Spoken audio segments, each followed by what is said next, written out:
I hate singles and EPs. And what's equally as bad is when someone releases 1 to 4 songs and then drops 8 to 10 songs on you all at once. It's not the 2000s anymore, people, and it's definitely not the 1950s, which is when EPs first started. I have a better way. What's up, guys? My name is Josh Grant, and Soundseekers exists to help independent artists achieve success. We do this by offering back office support to help make their lives more impactful and efficient. Now, before you go disagreeing with me and giving me a thumbs down, hear me out, because I promise you haven't heard or even thought of this strategy before.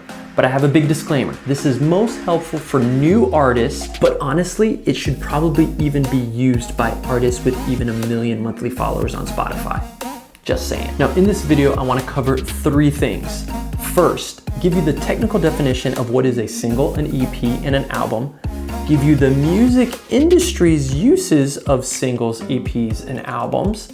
And give you a hybrid 4th option that will absolutely liberate you.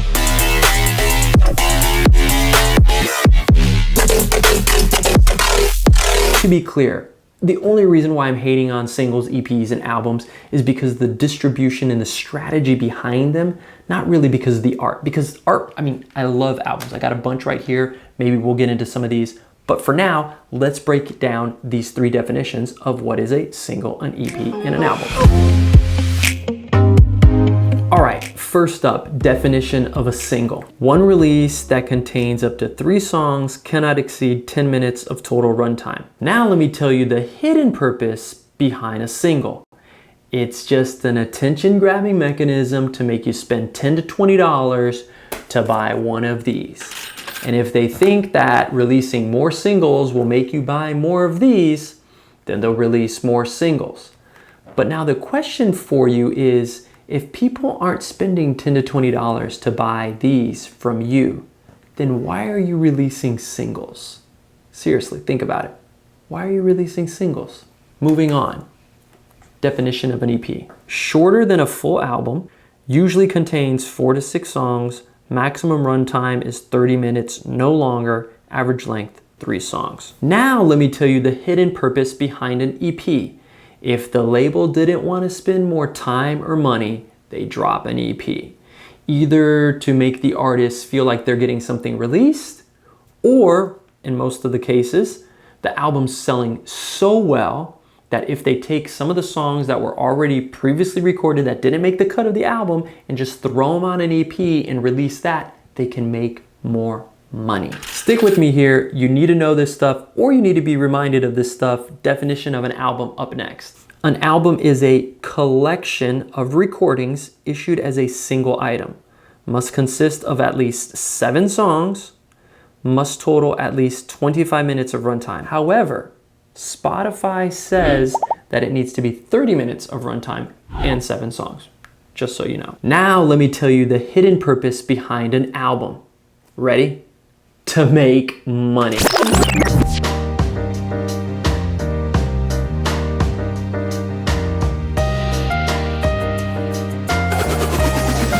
Man, I remember when these things used to cost $25 to $30. It was crazy. And the only reason why 12 songs are on here is because when CDs first came out, that was on average how many songs fit on one CD. Now with this knowledge and understanding, our hybrid 4th option has a firm foundation in which you can build on top of. So the question I want to ask you to really think about is, why can't your album have 7 songs on it? When by the music industry's own definition, 7 songs make up an album. Now, I get it. An album is a beautiful piece of work. And I personally believe that every artist can release 1 album per year. In fact, many artists should be able to release 2 albums per year if your albums are made up of 7 songs. You probably release 10 to 12 songs on your album because you have so much that you want to put out in the world. I get it. Or is it because you believe that your art needs to have a cohesive concept, and so you spend months, if not years, working on it to make it perfect, like my precious. But guys, perfection and quality is subjective. Hard work and consistency is not. So to all you album creators out there, I now give you permission that your albums can be 7 songs. But we're not done yet. We still need to talk about distribution. Let me speak to everyone who's releasing EPs and singles. Let's be honest. The only reason you're releasing singles and EPs is because of lack of time and lack of funds. Or I also get people that come up to me and say, no, Josh, I believe in singles and I'm releasing a ton of singles. To those people, I also say, sorry, I think you're doing it incorrectly as well, because when you focus solely on singles, you miss out on branding, planning, and strategy. There is a better way. It's the hybrid model, and you don't have to choose between singles, EPs, and albums. You get to combine all of these things together into one thing, which is the hybrid model. But let's address the problems that each album, EP, and single have.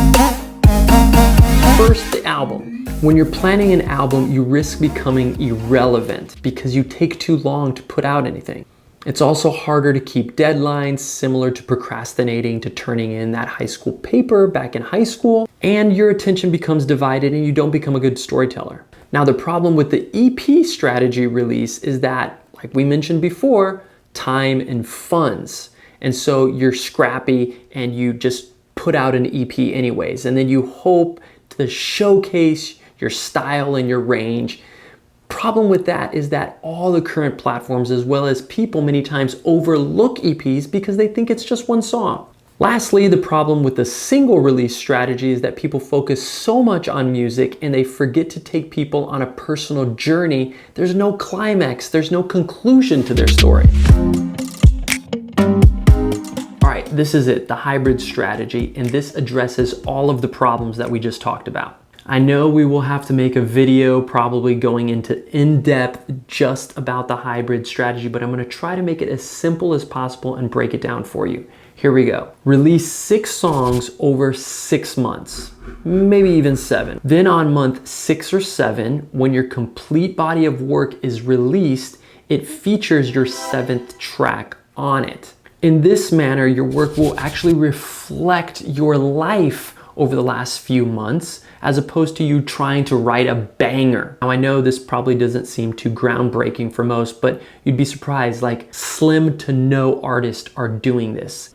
And why do we recommend this? Well, for starters, when you release songs consistently, you're able to build up your audience. So you're gonna naturally have more people listening to you, or at least aware of you in month 2 than month 1. So you might view these all as singles, but we call them individual songs because we know they're going to make up a full body of work.